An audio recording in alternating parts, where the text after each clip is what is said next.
Olá, meu nome é Isabel Nunes, eu sou professora de algumas disciplinas de humanidades da Emerge e hoje eu vim aqui conversar um pouco com vocês sobre três chaves explicativas a partir de três autores que são considerados clássicos das ciências sociais para momentos de grandes transformações da humanidade, que afinal é um momento que nós estamos vivendo agora, um momento de muita transformação social, isso é algo inegável, né? Pois bem, há três cientistas sociais muito importantes que nós chamamos de clássicos das ciências sociais que fazem uma chave explicativa importante entre direito, sociedade e Estado, tá?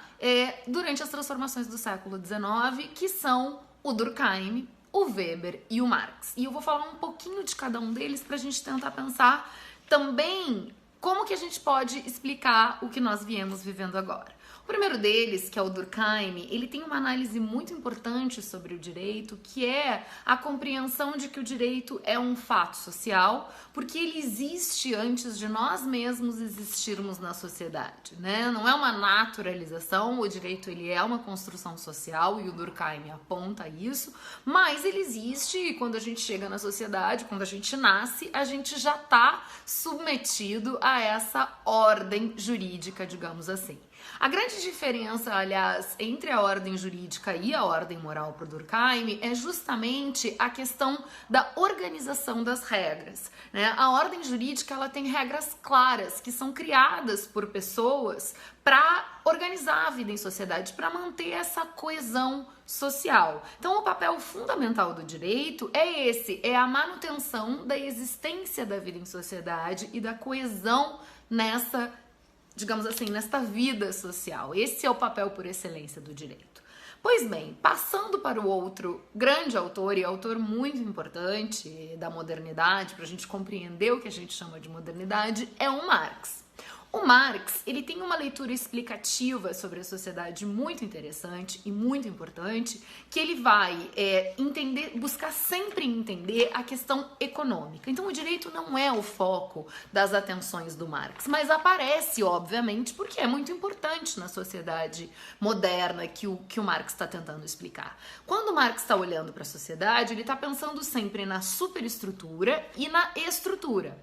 A estrutura, ela é sempre pela economia. Então, ela é sempre a questão econômica. Os detentores dos meios de produção, que detêm essa possibilidade de produção, né? E as pessoas que trabalham para esses detentores dos meios de produção. E o direito existe precisamente para regular essas relações. Então, para o Marx, o direito não tem transformação social.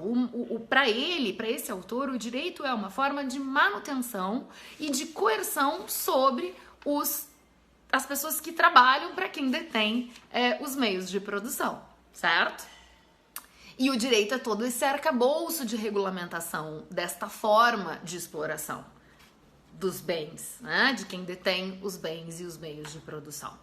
Já para o Weber tem uma explicação que é muito importante para nós, para a gente pensar o que a gente vem vivendo hoje, nesse momento de crise, em razão do quanto ele explica esse processo de racionalização da criação do Estado moderno, né? O Estado moderno para o Weber, ele tem algumas características muito importantes, né? Ele tem uma administração burocrática, que é o que nós vemos, então nós temos toda uma organização de administração da nossa vida em sociedade. Ele tem um uso controlado da violência, que se dá por meio das polícias, dos exércitos e tudo mais, um comando militar centralizado, né, por parte do exército, das forças armadas, e um direito racional, que eu consigo entender, que eu consigo apreender, que eu sei o que eu posso fazer e como eu posso atuar. Então, além da especialização de poderes. Pois bem, dito isso, quando a gente vai tentar compreender tudo que a gente vem vivendo através dessas três chaves de leitura que eu falei aqui, como é que a gente pode pensar, então, o direito nessa questão? Para Durkheim, especificamente a questão do trabalho, Então, esta especialização do trabalho que vai gerando os modos de solidariedade mecânica e solidariedade orgânica, que são duas formas de solidariedade da vida em sociedade. Então, a gente poderia pensar que tudo isso que nós vamos vivendo nessa mudança de trabalho, que agora o trabalho deixa de ser o trabalho que nós nos dirigíamos para a rua para desenvolvermos os trabalhos dentro de casa, em home office. Então, assim nós vamos desenvolver uma nova forma de sociabilidade, né? E também de solidariedade. Porque a gente vai ter que inventar outras formas de organizar o trabalho social. E aí, com isso, a gente vai ser absolutamente afetado. Se a gente fosse pensar pela chave de leitura do Marx, a gente pode pensar no quanto a economia está sendo impactada, né? Num momento, então, e é muito do que tem se falado, que é essa questão econômica. Como que a gente vai lidar com essa crise de uma maneira econômica, que a gente não destrua todas as formas de produção que nós temos e que a gente possa mantê-las, né? Então, a gente pode dar uma voltada em Marx para pensar nisso.